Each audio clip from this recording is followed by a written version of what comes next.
So my name is Chen Yumin. I have a channel on YouTube called Gaychink and my website is gaychink.com. If you want to watch my videos, you could go to gaychink.com. It's down below in the comment section. Love me when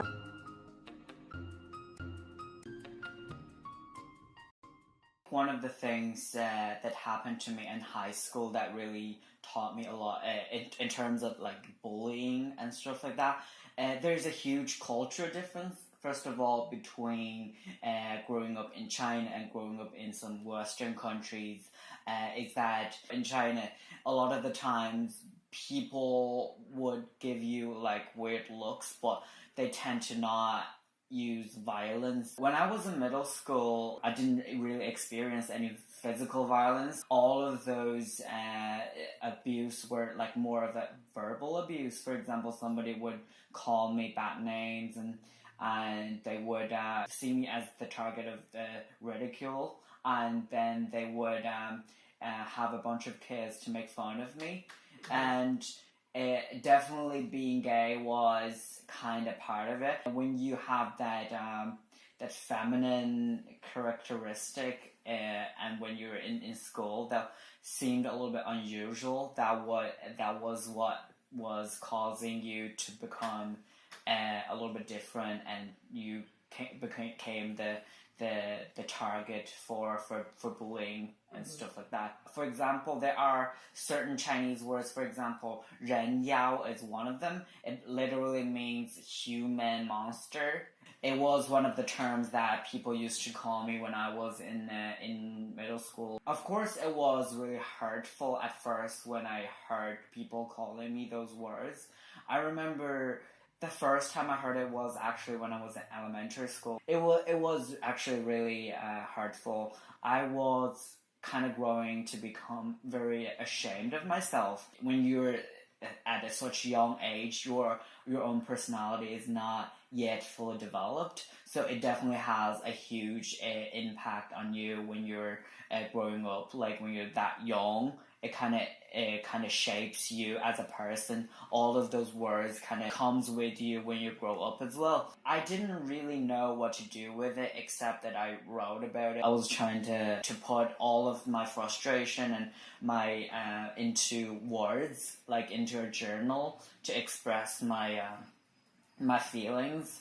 When I was a little bit older, I got more frustrated. I didn't know where I could seek out for help, and it was very hard for me. So like I was kind of posting some parts of the journal on some of the web forums, and I just wanted to ask other people like what I could do back then. Almost all of the comments and all of the feedbacks were very negative. China is still a very conservative country, and their opinions are still very conservative. Right before I left China, my father told me that he's very, very frustrated with me, and he would never ever accept me, and I would be a disgrace to the whole family. And my whole family, like especially my dad, he's very ashamed of me, and he's definitely none of my relatives know about this, because it's a very shameful thing if any of them finds out that I'm gay. The older generation is still very conservative, and they don't know. And it's especially when I was on the street asking people those questions. One of them, like, he's very old, like he's maybe like in his 60s, 70s. He was actually questioning me, like, why are you doing this? What authorities are you under to ask those questions? Because those questions are kind of considered as a taboo, like to talk about on the street. Like when I was asking those questions, people were feeling a little bit uncomfortable answering them. It definitely didn't make me feel good. And after that, my father even took another approach, that he told me that he wanted to help me to come back to become straight again, and he wanted me to feel first of all, he said, you have to feel so ashamed of yourself. Only if you feel ashamed can you correct yourself and go back to being straight again. If you don't think you're wrong, if you don't feel ashamed, if you can accept that, you'll never be able to come back to being straight again. And that's what my father told me, that you have to feel disgusted with being homosexual, you have to feel that ashamed of it, you have to understand that it is a shameful thing to do, it's wrong, and it's immoral. And once you understand how disgusting it is, when you cannot stand being gay yourself, you are gonna find a way to correct and walk to the right track again, and then you can learn and correct your mistakes and go back to being straight again. That's what my father was trying to do. He made a lot of plans for me to go back to being straight again, and one of the first thing that I needed to do was to understand how shameful it was to be gay. So I did. I tried to understand. China is not a religious country. We didn't have any religious background. He was telling me stories about how people following the Buddha, they became straight again. He was telling me stories about how people overcame their homosexuality by following a certain type of religion, by reading about all of those religious books, and trying to tell me that if I understand this, I could become straight again. But it didn't work, unfortunately. Unfortunately. Yeah.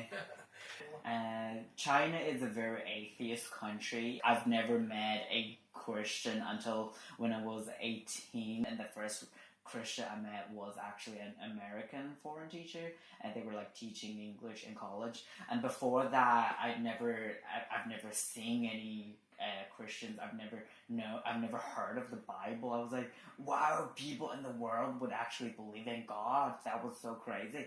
And when it comes to even Buddhism, it's kind of rare as well. People might go to a temple, might go there, but it's more for the tourists. At least none of my family members practices them. It's kind of rare as well. I've never seen a lot of Chinese people that are Buddhists that actually practice it. Homophobia mostly stems from our Chinese traditional culture. I feel like being gay really is not a bad thing for me. Even when I was in high school, when I was getting a lot of weird looks because I was gay, I feel like it has become my source of power as well. My identity has become what pushes me, that gives me power to achieve my dreams.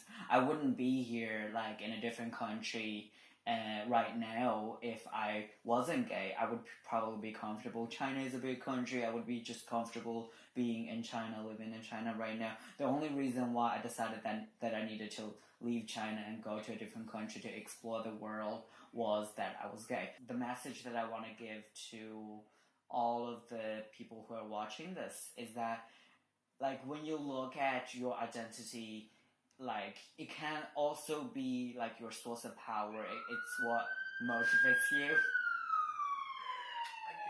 A lot of police today. I know, I live in a horrible neighborhood. And don't forget to subscribe to this channel as well. This is a very fantastic channel that shows a lot of gay videos. If you want to learn to be gay, watch more. Give me a thumbs up and share it with your friends everywhere. And then subscribe to this channel and go to my channel as well. Thanks.